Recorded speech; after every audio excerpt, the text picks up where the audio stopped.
Greetings to all of my fellow watch enthusiasts on YouTube and Facebook and wherever else this video might be seen and shared. Celine Driver, once again, bringing you another special look video. Recently I completed a 3-video series on my favorite micro brand, that being, of course, Zelos. I hope everyone enjoyed that. And I thought I would do another State of the Collection video on my favorite non-micro brand watch, which is Breitling. I've only recently started to acquire Breitling watches. Pardon me, with the help of my father as well. We're both purchasing Breitling watches. And we do share them to a degree. And this is the sum right here of our collection of Breitling watches. We have 12. 12 Breitlings. They're all really fantastic watches. I really enjoy wearing each and every one of them. And some of them my father enjoys more than others, given his wrist size compared to mine. For instance, he's not wearing something like this or like this. He's more along the lines of wearing something like this, or maybe this, which are a bit smaller. But Breitling watches are not small watches. They generally in the 41 to all the way up to 50 millimeters for some of the really big ones. But generally on the table here you have between 41 and 46 millimeter. They're in no particular order except for the last one that I'm going to lift up and show you, because it is my very favorite watch. But we'll get to that in a few minutes. First one I want to show you is over here. This is the Breitling Aerospace. This is an analog and digital watch. You have 2 digital displays here and here. Generally, if you want to maximize battery life, you leave them off. And this is a super quartz watch, what Breitling calls a super quartz, meaning that they actually put their quartz movements through COSC certification to make sure they're absolutely accurate.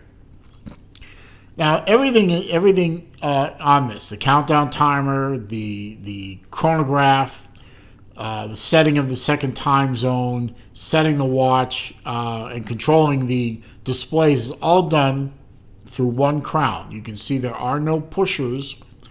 There are no little chronographed buttons or anything like that. It's just the crown. And if you turn the crown, you reveal different functions. Like you can see up here it says AL for alarm. You keep turning it, there's your chronograph.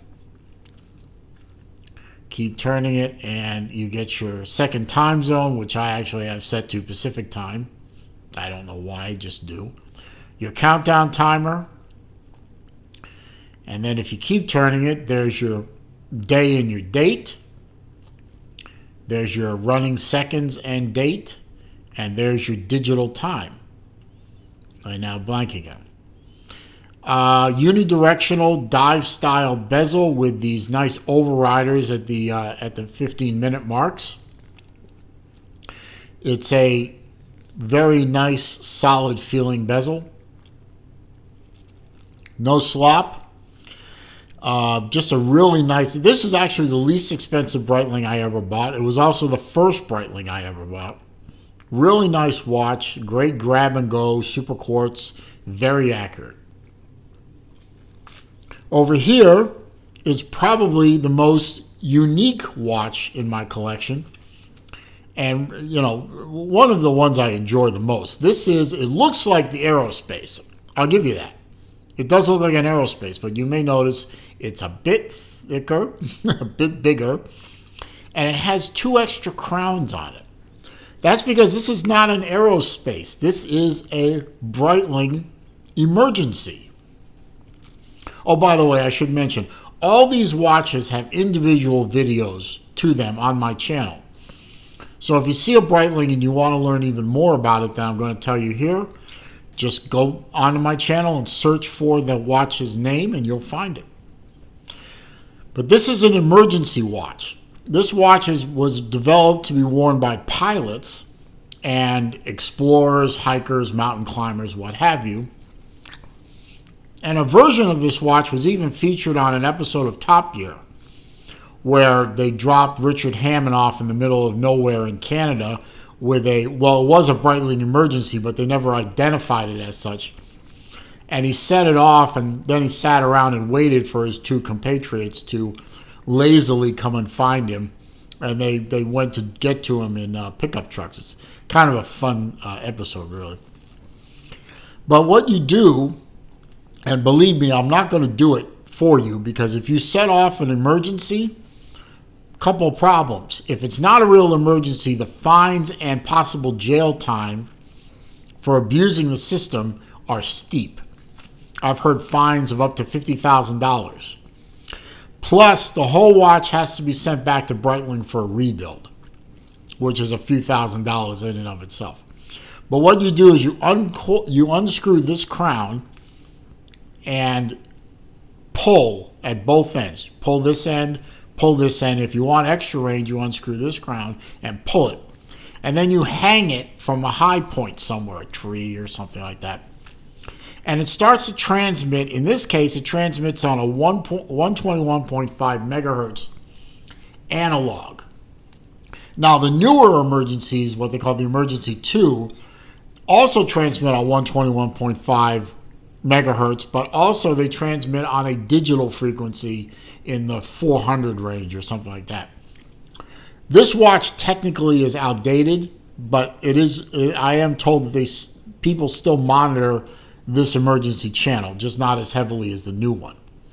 And one day I hope to add an emergency generation 2 just for the cool factor. But again, everything is controlled by this crown, just like on the aerospace. And it's really a neat watch. I wear it quite a bit.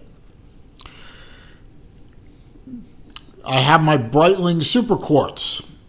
This was a watch I actually showed my father a picture of on Chrono 24, and he liked it so much he bought it. The bracelet I was sized for him. I've since replaced it on a Rishi rubber silicone strap. There's the name. And I reviewed their straps on many watches before. And it fits this one so nicely, and it allows us both to wear the watch without having to resize it. It's a very simple watch. It has the dive style bezel on it. It is a Super Quartz, which means it is COSC certified, and I have the paperwork to show that. Very accurate. Within 15 seconds, I believe within 10 seconds a month is what Breitling shoots for. Simple white dial, big loomed indices. Really a nice grab and go watch. It was in fantastic condition. I am the second owner of that watch. It's a fantastic piece. I have my Endeavor Super Quartz. This was a watch meant to be worn by people who are doing athletic things, hiking, running, beach volleyball, heavy cardio and such activities, outdoor activities. It's very light. The case is made out of what they call Breitlight, which is a polymer. So this watch weighs almost nothing compared to other watches of its size. Now, in the video I made for it, I did show that the watch was on came on an orange Breitling strap. I've since changed it to the blue Rishi silicone strap because, hey, I'm a sucker for the orange and blue colorway. And that's a lot of orange. The blue tones the watch down a little bit. Really, I think makes it look fantastic. Great watch. It's a great daily wear watch along with the Colt. Next we have my Breitling Avenger Seawolf Code Yellow edition. This is a limited edition watch that Breitling put out. It is a serious dive watch. You can see it's a 3,000 meter diver. It is a big, thick, chunky, purposeful, deep dive watch. They call it the Cold Yellow because, of course, they have the yellow highlights and accents on the all black, very serious looking watch. Really enjoy wearing that one. I enjoy wearing most of them. In fact, I can't think of one of these watches that I don't enjoy wearing. I have next my Aviator 8 Warhawk. This watch was made as tribute to the Curtiss Warhawk World War II fighter. I believe one of my commenters in the comment for the video I did on this said that the Warhawk was used by the Flying Tigers in the pre-America involvement in World War II days when American volunteers were fighting the Japanese on behalf of the Chinese nationalists, not to be confused with the communist Chinese that came along later. But it's a very nice chronograph. It's a good size.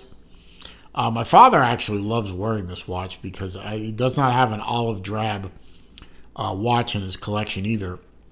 So I actually traded another watch for this one. So it was a good pickup for me. It is a bi-directional, non-ratcheting bezel. It's a 12-hour bezel. Really a nice watch. Let's see. After this, I have my very limited edition Breitling Super Ocean Abyss. There are only 250 examples of this. I believe this is number 179 of 250. A really nice pickup on my part. I sort of stumbled on it on Chrono 24 and just became obsessed with the damn thing and picked it up. Good price. The seller was willing to work with me on the price a little bit. The bezel is very readable. Obviously, nice big numerals at the 15-minute marks. Bright orange. I mean, it's really easy to see it. The dial is sort of a deep blue, almost black color, which is what really attracted me to this watch. Big, thick, purposeful, another 3,000 meter diver. Over here, I have my Galactic Unitimer. This is a traveling man's watch, or traveling woman's watch, if they can stand to wear the watch, which is pretty big. The reason it's called a unitimer is you can set the time zone based on the city where you're near. Like I'm in the same time zone as New York City. But if, for example, if I can unscrew this, if, for example, I take it out to the first notch and I know I'm going to be traveling to, let's see if I can read this. I know I'm going to be traveling into the Pacific time zone. I think that's in the Pacific time zone now. You can see as I turn the watch backwards to get into the Pacific time zone, which is 3 hours behind Eastern time for me, the watch, you turn to line up with the right city, and the watch does all the math for you. So if I keep turning backwards, and I am in, I'm going to go to, what is that? Tonga? Yeah, Tonga.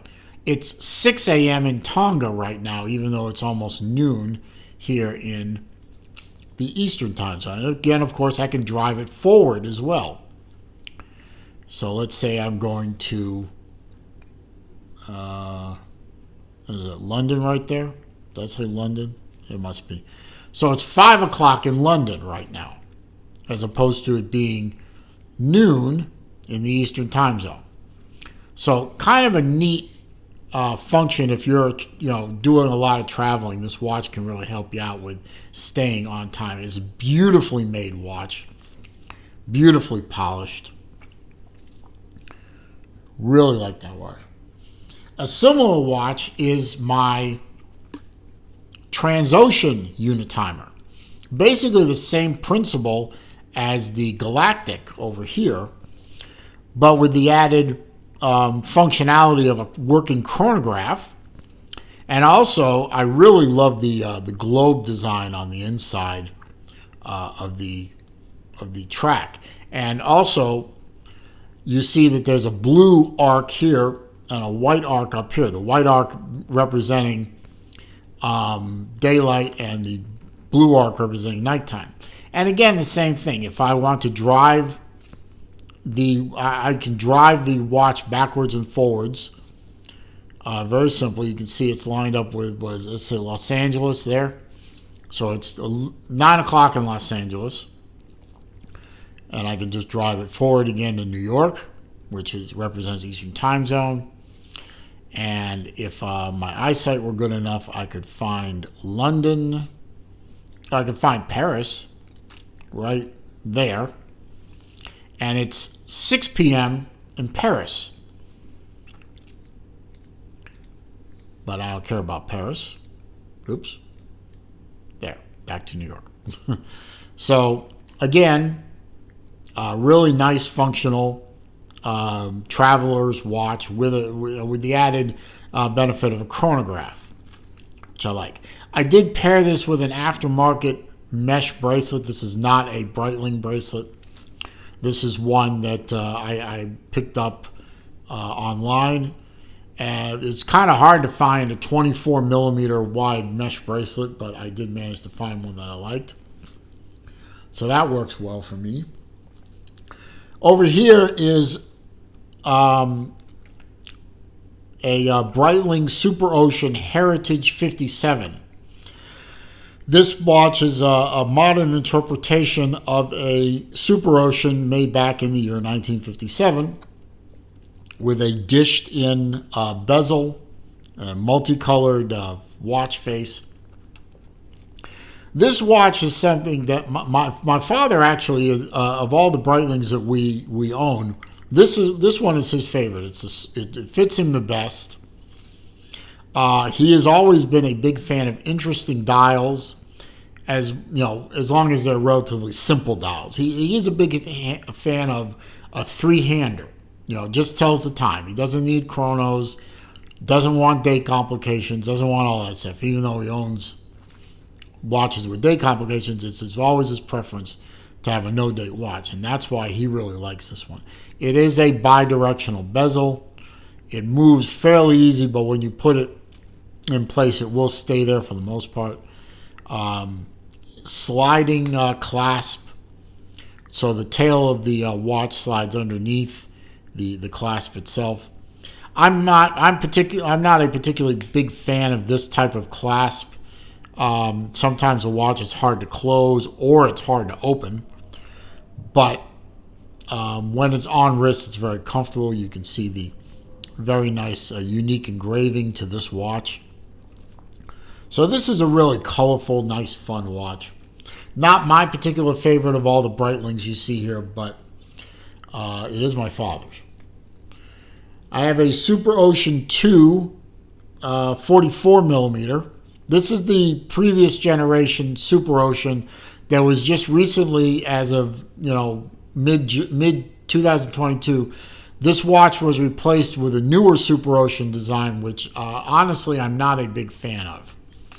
I might warm up to it at some point, but I really prefer this style of Transocean to the new one. I like the big numerals. I like the inboard 24-hour track. Beautiful blue sunburst dial, which I'm a big fan of. Nice easy to work, vocal yet smooth dive bezel. Beautifully made bracelet. I really like this bracelet. And just a really nice, simple dive watch. It is a, I can't read that, 1,000 meter. So it's a 1,000 meter watch. Very nice. And now, last but absolutely not least, is not only my favorite Breitling of all these Breitlings, it's also literally my favorite watch in my entire collection. Yes, that does include the Zelos watches. This watch, and this is also one of the earliest Breitlings I ever purchased. I think it was the third one after the Aerospace and the Emergency. I've always wanted a Navitimer, and I searched for a long time for just the right Navitimer. I wanted a blue dial. I wanted the white subdials. I really wanted was a Cosmonaut, which is the 24-hour version of this, where the hands only go around the watch once instead of twice. But I couldn't find one that it was just so.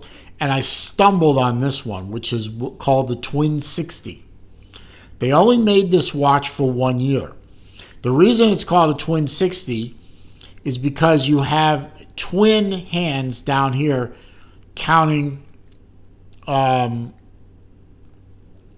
60-minute mark on the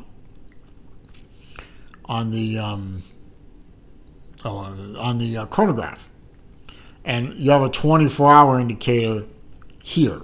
You can see it's pointing straight down, which means it's a little afternoon. But you have two hands on this lower register here, and they both run in a 60-minute interval, hence the name Twin 60. They only made this for 1 year. Not easy to find, and I was very fortunate to be able to stumble upon one. I have paired it with a mesh bracelet. This is not a Breitling mesh bracelet. This is one I picked up on the market.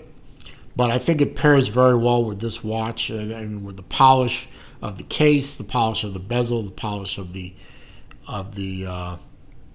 bracelet itself. It just pairs and goes together so beautifully. And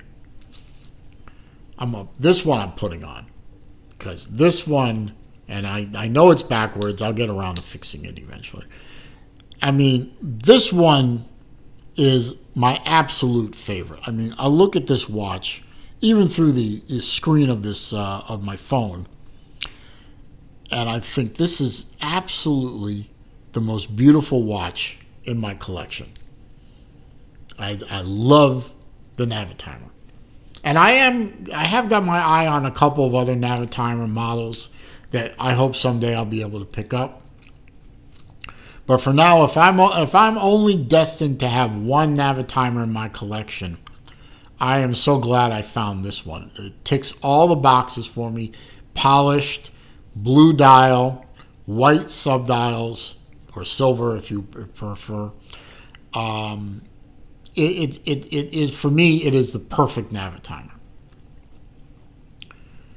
So that's it. That is all the Breitlings that I guess I could say I have, or you could say I and my father have. Beautiful watches. They're beautifully made.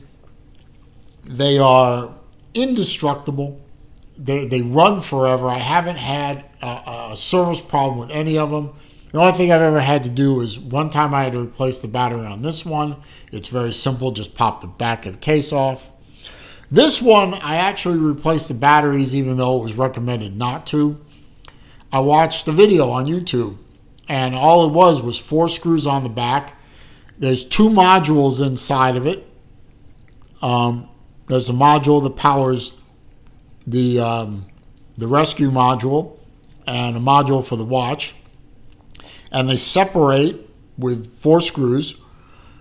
They use standard off-the-shelf batteries, 2 225 wafer batteries for the rescue module, and one $399 battery for the watch module.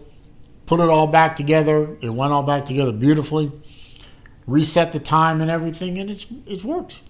It works. Nothing is wrong with the watch. And it's a little spooky doing it the first time, but hey, what the hell?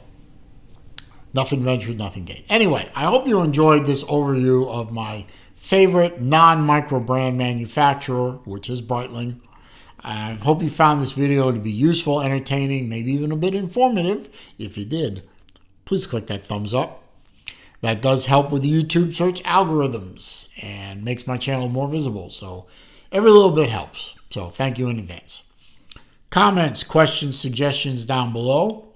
I do read them all. I do respond to them all. However, if you are going to troll me or you are going to leave links to bad places on the internet, I will simply delete the comment and block the commenter.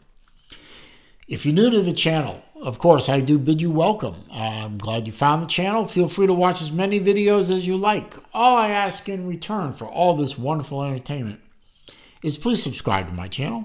Click that subscribe button. Help me grow the channel.